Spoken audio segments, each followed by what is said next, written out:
शिरपुर राज्य में एक मूर्तिकार घनश्याम नदी पर बैठा हुआ था। तभी वहाँ एक सुंदर और सजी धजी हुई लड़की आती है। उस लड़की को देखकर वाह, कितनी सुंदर कन्या है। इसका सौंदर्य देखकर लगता है कोई रास्ती स्त्री हो। घनश्याम उस कन्या की सुंदरता के विषय में विचार करते हुए अपने घर आता है। वो अपनी छिन्नी और हथौड़ी लेकर पत्थर से मूर्ति बनाने का कार्य आरंभ करता है। जब उसकी मूर्ति बनकर तैयार हो जाती है तब वो उसी कन्या की तरह होती है जिसे घनश्याम ने नदी पर देखा हुआ था। अरे, ये तो उसी कन्या की मूर्ति बन गई है जो उस दिन मैंने नदी पर देखी थी। लगता है कि उस कन्या की सुंदरता की छवि मेरे मन में ऐसी बैठ गई थी कि मेरी कल्पना में केवल वही थी, इसीलिए मेरे हाथों से उसकी इतनी सुंदर मूर्ति बन गई है। अब इस मूर्ति को आंगन में रख देता हूँ। इस मूर्ति का बहुत अच्छा मूल्य प्राप्त होगा मुझे। घनश्याम उस मूर्ति को अपने घर के आंगन में रख देता है। अगले दिन राजमहल में राजकुमारी लावण्या की एक दासी उस मूर्ति को देख लेती है और भागते हुए राजकुमारी लावण्या के पास आती है। राजकुमारी, राजकुमारी। राजकुमारी पलटकर दासी के पास देखती है। राजकुमारी वही सुंदर कन्या होती है जिसे घनश्याम ने नदी पर देखा था। क्या हुआ दासी, इतनी भागते हुए क्यों आ रही हो? राजकुमारी, हमारे राज्य के एक मूर्तिकार के घर के आंगन में मैंने आपकी मूर्ति देखी। क्या, मेरी मूर्ति? हाँ राजकुमारी। परंतु उस मूर्तिकार ने बिना मुझे देखे मेरी मूर्ति कैसे बनाई? चलो मैं स्वयं आकर देखती हूँ। राजकुमारी लावण्या दासी और कुछ सैनिकों के साथ घनश्याम के घर आती है। अपनी अनुमति के बिना किसी मूर्तिकार ने मूर्ति बनाई है, ये सोचकर राजकुमारी लावण्या क्रोधित हो जाती है। मूर्तिकार, तुम्हारा इतना दुस्साहस कि तुमने मेरी अनुमति के बिना और मुझे बिना देखे मेरी मूर्ति बना ली। मैंने आपको उस नदी पर देखा था।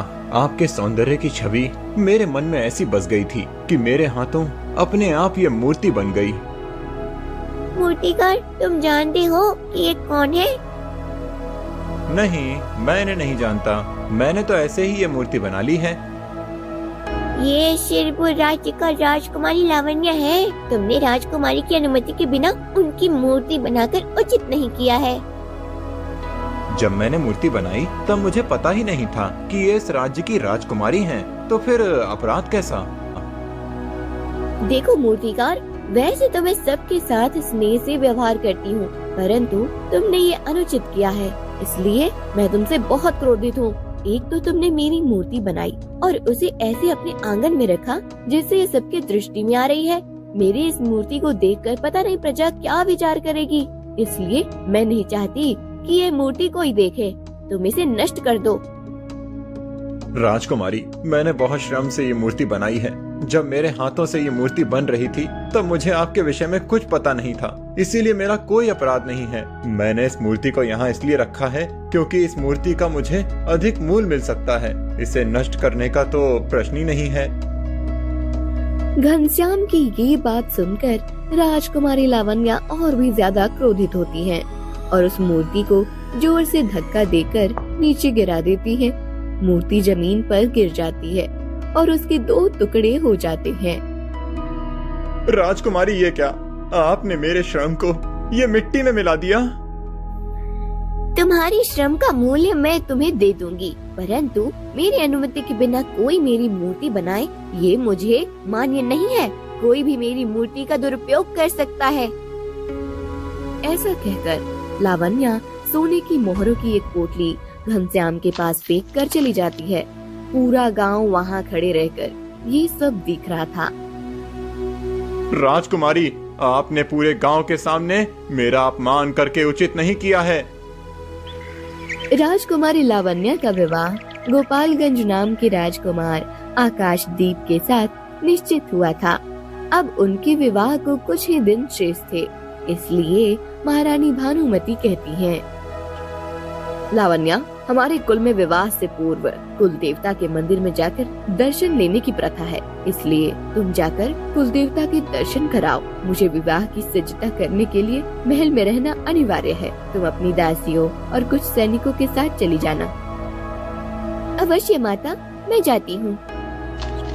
राजकुमारी लावण्या कुल देवता के दर्शन करने जाती है।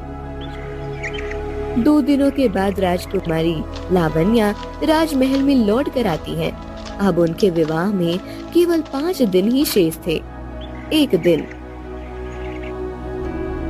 पुत्री लावण्या, तुम्हारे लिए कई प्रकार के मूल्यवान वस्त्र और आभूषण बनवाए हैं। उन सब का प्रदर्शन महारानी के कक्ष में रखा है। तुम जाकर सब देख लो। मुझे कुछ नहीं देखना है, आप चले जाइए मेरे कक्ष से। राजकुमारी लावण्या का व्यवहार देखकर महाराज भद्रसेन चौंक जाते हैं।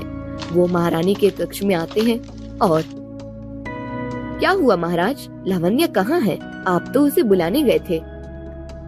हाँ, परंतु उसने कहा कि उसे कुछ नहीं देखना है। क्या ऐसा कहा उसने? हाँ, मुझे भी समझ नहीं आ रहा है कि ऐसा क्यों कहा उसने। लावण्या को तो वस्त्र और आभूषण कितने प्रिय हैं। मैं जाकर उसे बुलाती हूँ, कदाचित प्रवास करके थक गई होगी। महारानी भानुमति राजकुमारी लावण्या के कक्ष में आती हैं। लावण्या, क्या हुआ? तुम्हें आभूषण क्यों नहीं देखने हैं? चलो शीघ्रता करो। यदि तुम्हें आभूषण पसंद नहीं आए तो बदलने के लिए समय मिलेगा। नहीं, मुझे नहीं आना है, आप जाइए यहाँ से। नहीं, मैं तुम्हें लेकर ही जाऊंगी। ऐसा कहकर महारानी भानुमति राजकुमारी लावण्या का हाथ पकड़कर उसे अपने कक्ष में ले आती हैं। लावण्या आभूषण देखने लगती है और अचानक सारे आभूषण जमीन पर फेंकने लगती है। अरे, ये क्या कर रही हो पुत्री? मैंने कहा था ना कि मुझे नहीं देखने हैं आभूषण, फिर भी आपने मेरी बात नहीं मानी। ऐसा कहकर लावण्या अपने कक्ष में चली जाती है। कुछ देर के बाद जब दासियां राजकुमारी के लिए भोजन लेकर जाती हैं, तब राजकुमारी भोजन भी फेंक देती है।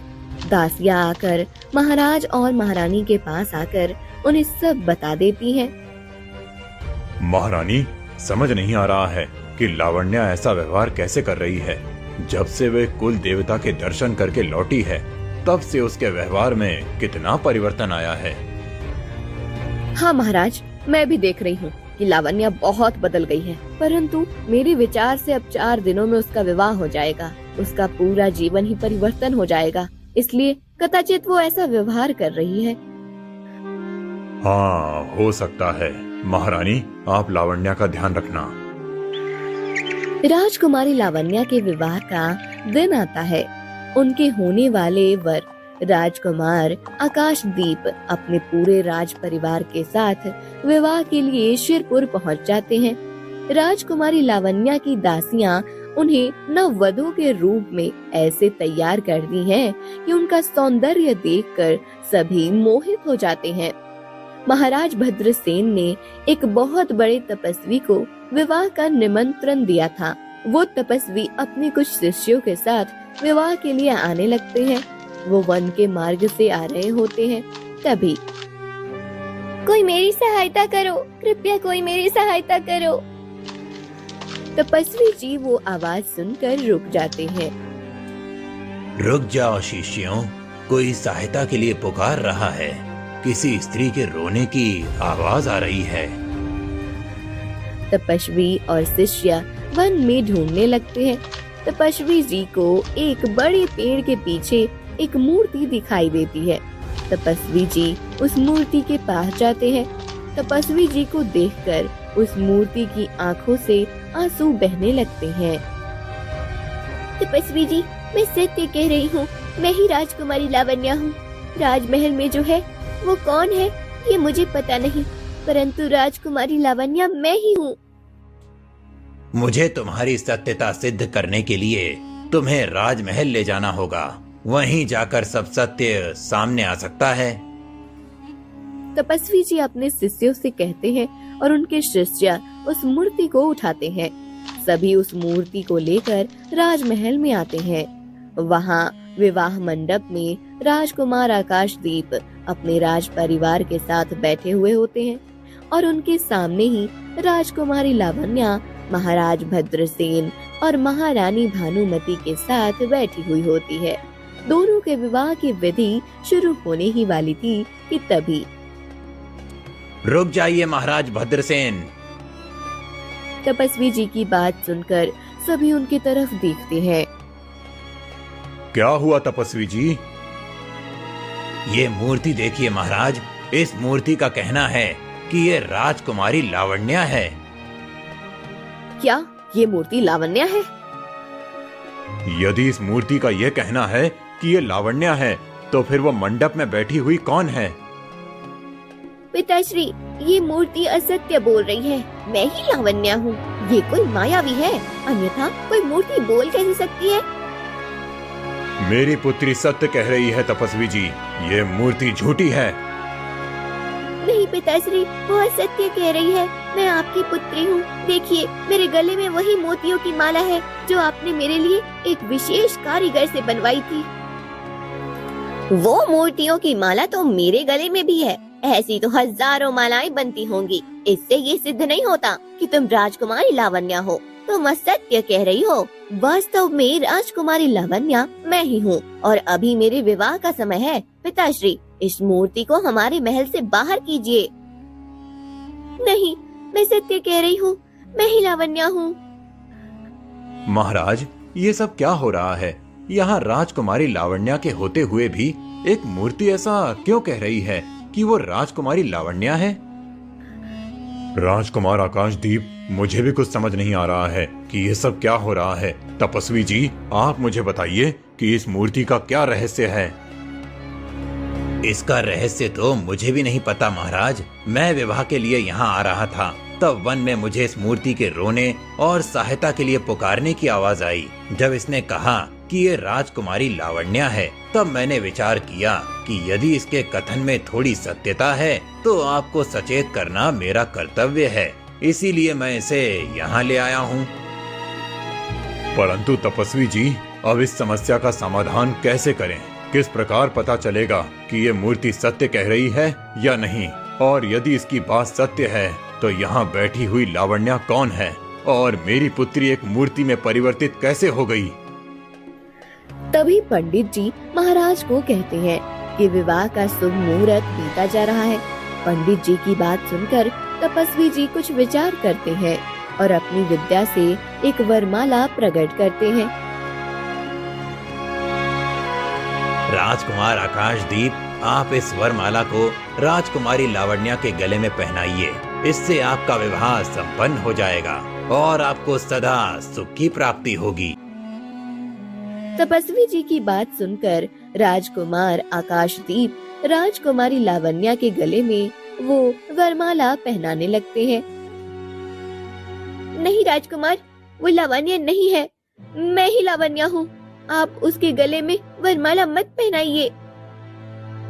मूर्ति की बात को अनसुना करके राजकुमार आकाशदीप राजकुमारी लावण्या के गले में वरमाला पहनाते हैं। जैसे ही राजकुमार लावण्या के गले में पहनाते हैं, राजकुमारी लावण्या एक मूर्ति में बदल जाती है। ये देखकर वहाँ सभी चौंक जाते हैं। ये क्या हो रहा है? मेरी पुत्री मूर्ति कैसे बन गई है? महाराज, ये आपकी पुत्री नहीं है। ये मूर्ति सत्य कह रही है। यही राजकुमारी लावण्या है। फिर तपस्वी जी अपने मंत्रों से लाए हुए अपनी मूर्ति को जीवित कर देते हैं। तपस्वी जी, मैं एक सामान्य मनुष्य हूँ। मेरी कुछ समझ नहीं आ रहा है कि ये सब क्या हो रहा है। आप मुझे सब विस्तार से बताइए। महाराज, मैंने अपनी विद्या से एक ऐसी माला को प्रकट किया था जिससे राजकुमारी लावण्या की सत्यता प्रकट हो सके। जिस समय उस माला को झूठी लावण्या ने धारण किया, तब वो एक मूर्ति में बदल गई। परंतु यदि वो परिवर्तित नहीं होती तो? यदि वो मूर्ति में परिवर्तित नहीं होती तो ये सिद्ध हो जाता कि जो ये मूर्ति कह रही है वो असत्य है। महाराज, इतने दिनों से आपके साथ जो रह रही थी वो कोई मायावी थी। आपकी वास्तव पुत्री और राजकुमारी लावण्या ये है। इसी कारण से लावण्या का व्यवहार इतना बदला हुआ था कुछ दिनों से। पिताश्री, जिस दिन मैं कुल देवता के दर्शन करके लौट रही थी तब किसी ने पीछे से आकर मुझे बेहोश कर दिया। जब मैं होश में आई तब मैंने मुझे एक मूर्ति में पाया। मुझे पूरा विश्वास है कि ये सब उस मूर्तिकार घनश्याम ने ही किया होगा। उधर मूर्तिकार घनश्याम को पता चल जाता है कि उसकी बनाई हुई मूर्ति का सत्य सबके सामने आ गया है। वो भागने लगता है और वन में आकर छुपता है। महाराज के सैनिक उसे पकड़ लेते हैं और राजमहल में आते हैं। मूर्तिकार, सत्य बताओ कि तुमने मेरी पुत्री के साथ क्या किया है। मैंने कुछ नहीं किया महाराज, मैं तो सिर्फ अपना प्रतिशोध पूरा कर रहा था। किस बात का प्रतिशोध? मैंने राजकुमारी लावण्या की एक सुंदर मूर्ति बनाई थी, परंतु इन्होंने मेरा अपमान किया और मेरी मूर्ति को तोड़ दिया। पूरे गांव के सामने उन्होंने मुझे अपमानित किया था। इसीलिए मैंने ये निश्चय किया था कि मैं राजकुमारी से अपना प्रतिशोध लेकर रहूंगा। मेरी माँ एक तांत्रिक थी, मुझे भी उनके तंत्र मंत्र की विद्या आती है। मैंने उसी विद्या का उपयोग करके उस मूर्ति को जोड़ दिया और उसे जीवित किया। जिस समय राजकुमारी वन के मार्ग से महल में लौट रही थीं, तभी मैंने उन्हें बेहोश करके उन्हें मूर्ति में बदल दिया। क्या तुमने मेरी पुत्री के साथ ऐसा भयानक व्यवहार किया? आज यदि तपस्वी जी उस वन से नहीं आते तो हमें कभी पता नहीं चलता कि हमारी पुत्री एक मूर्ति बन चुकी है। मेरी योजना तो लगभग सफल ही हो गई थी। मेरी बनाई हुई जिस मूर्ति को राजकुमारी ने तोड़ दिया था, उसी को मैंने उनके स्थान पर राजमहल में भेज दिया था। इस मूर्तिकार ने क्रोध की भावना से उस मूर्ति को जीवित किया था। इसी कारण से वो मूर्ति सबसे बदला हुआ व्यवहार कर रही थी। दुष्ट मूर्तिकार, मैंने वो मूर्ति तोड़ दी थी क्योंकि मैं नहीं चाहती थी कि मेरी मूर्ति का तुम ऐसे प्रदर्शन करो। मैंने तुम्हें चेतावनी दी थी, परंतु तुमने मेरी बात नहीं मानी थी, इसलिए मुझे वो मूर्ति तोड़नी पड़ी थी। तुमने जो किया उसका दंड तुम्हें अब मिलकर रहेगा। सैनिकों, इस मूर्तिकार के दोनों हाथ तोड़ दिए जाएं। जिन दुष्ट हाथों से इसने मेरी प्रिय पुत्री को एक मूर्ति में परिवर्तित किया था, वो हाथ इसके शरीर से निकल जाना ही इसके लिए सबसे बड़ा दंड होगा और इसके बाद ये किसी के साथ ऐसा व्यवहार नहीं कर पाएगा।